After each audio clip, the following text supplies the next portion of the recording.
نحن عباد محمد صلى الله عليه وسلم. أعوذ بالله من الشيطان الرجيم. بسم الله الرحمن الرحيم. إن الله وملائكته يصلون على النبي يا أيها الذين آمنوا صلوا عليه وسلموا تسليما. اللهم صل على محمد طب القلوب ودوائها وعافية الأبدان وشفائها ونور الأبصار وضيائها وعلى آله الصحب دائما أبدا. سرورہ شاہ کریمہ دستگیرہ اشرفہ حکمت روح پیمبر کے نظر کو مسلمہ. حضرات گرامی، فخر المشائخ حضور سیدی سرکار فخرالدین اشرف رحمۃ اللہ تعالی علیہ کے اصال ثواب کی غرض سے بزم رسول منعقد ہوا ہے.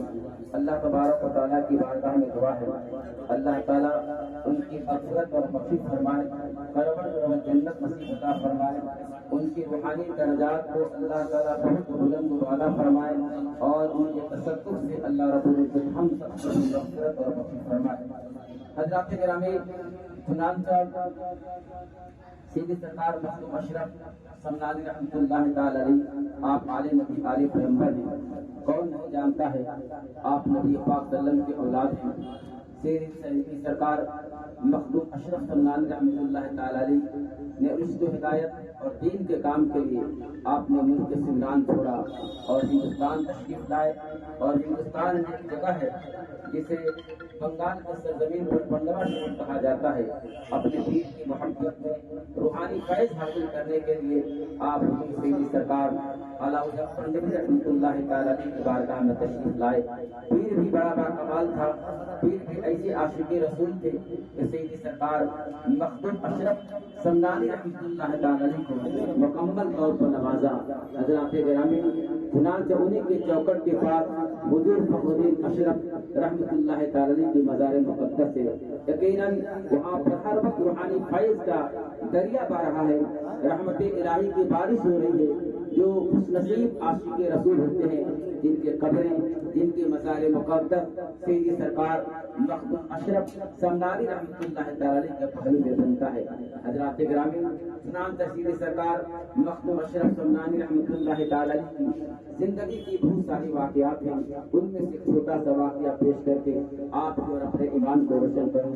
سیدی سرکار مخدوم اشرف سمنانی رحمۃ اللہ تعالی علیہ کی بارگاہ میں ایک خاتون آتی ہے، عرض کرتی حضور میرے پاس ایک ہی بیٹا تھا، جب وہ خوبصورت بڑا کمال تھا لیکن اچانک دم توڑ دیا. حضور اگر آپ دعا فرما دیں تو اللہ رب العزت میرے بچے کو ایک نئی زندگی عطا فرما دے.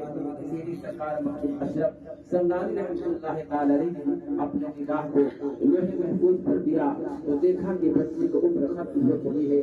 چنانچہ آپ نے فرمایا خاتون صبر کر لو، اس کے بدلے میں اللہ تعالیٰ تمہیں جنت عطا فرمائے گا.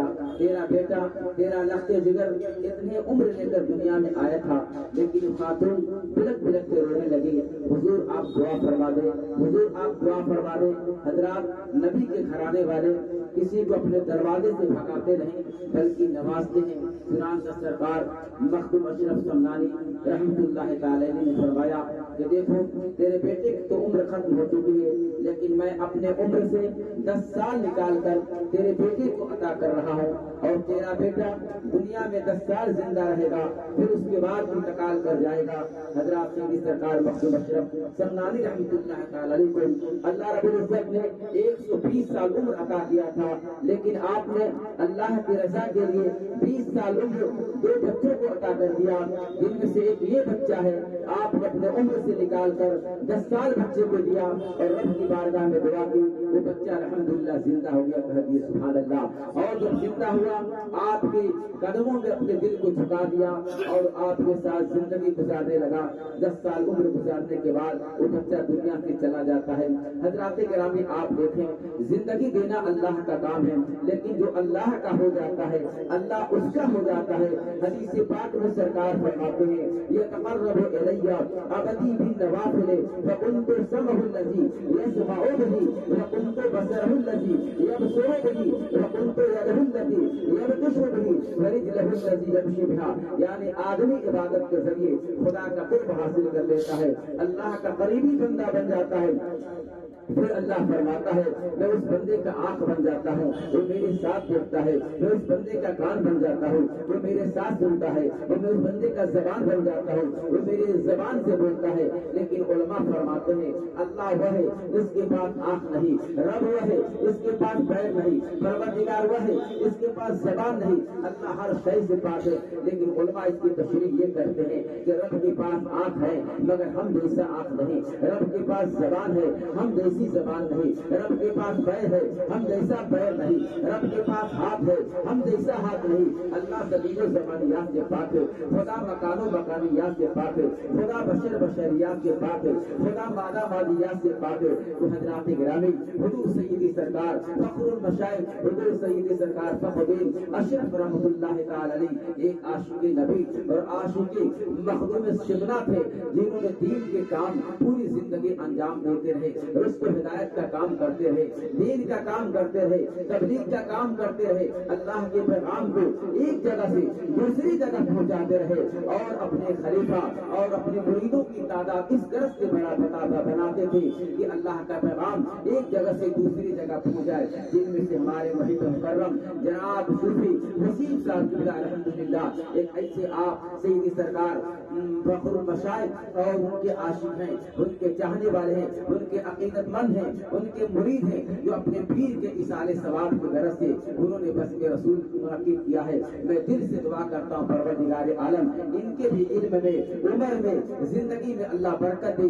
یہ بھی اسی طرح رشد ہدایت اور دین کا کام انجام دیتے رہے، لوگوں کو جو اللہ اور رسول کے کلام سے بھلا کرتے رہے، دین کا کام ایک جگہ سے دوسرے جگہ پہنچاتے رہے. حضرات گرامی سیدی سرکار مخدوم اشرف سمنانی رحمۃ اللہ علیہ کی زندگی کی بہت سارے واقعات ہیں.